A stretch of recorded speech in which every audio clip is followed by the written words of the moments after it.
जय माता दी दोस्तों, आज मैं आपके सामने पेश करने जा रहा हूँ बाल गणेश और घमंडी चंद्रमा की सच्ची कहानी।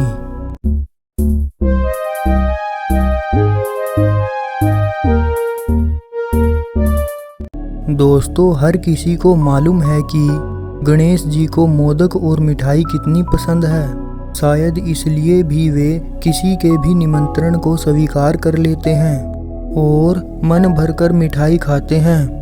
दोस्तों, एक बार की बात है, धनपति कुबेर ने भगवान शिव और माता पार्वती को भोज पर बुलाया, लेकिन भगवान शिव ने कहा कि मैं कैलाश छोड़कर कहीं नहीं जाता हूँ और पार्वती जी ने कहा कि मैं अपने स्वामी को छोड़कर कहीं नहीं जा सकती। तब उन्होंने कहा कि आप हमारे स्थान पर गणेश जी को ले जाओ, वैसे भी उन्हें मिठाई और भोज बहुत पसंद आते हैं। तब कुबेर गणेश जी को अपने साथ ले गए। वहाँ गणेश जी ने मन भरकर मिठाई और मोदक खाए। वापस आते समय कुबेर जी ने उन्हें मिठाई का थाल देकर विदा किया।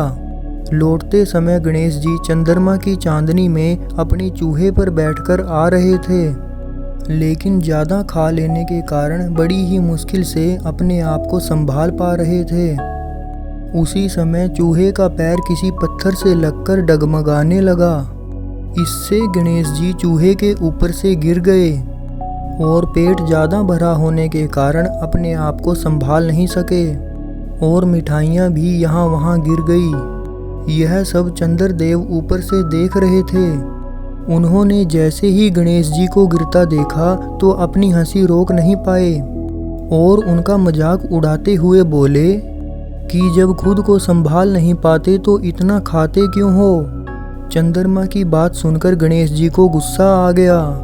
उन्होंने सोचा कि घमंड में चूर होकर चंद्रमा मुझे उठाने के लिए किसी प्रकार की सहायता नहीं कर रहा है और ऊपर से मेरा मजाक उड़ा रहा है।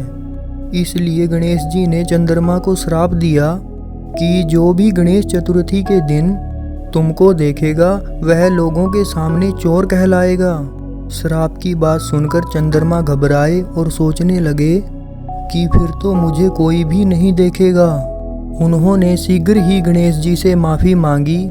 कुछ देर बाद जब गणेश जी का गुस्सा शांत हुआ तब उन्होंने कहा कि मैं श्राप तो वापस नहीं ले सकता, लेकिन तुमको एक वरदान देता हूँ कि अगर वही व्यक्ति अगली गणेश चतुर्थी को तुमको देखेगा तो उसके ऊपर से चोर होने का श्राप उतर जाएगा।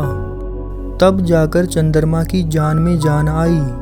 दोस्तों, इसके अलावा एक और कहानी सुनने में आती है कि गणेश जी ने चंद्रमा को उनका मजाक उड़ाने पर श्राप दिया था कि वे आज के बाद किसी को दिखाई नहीं देंगे।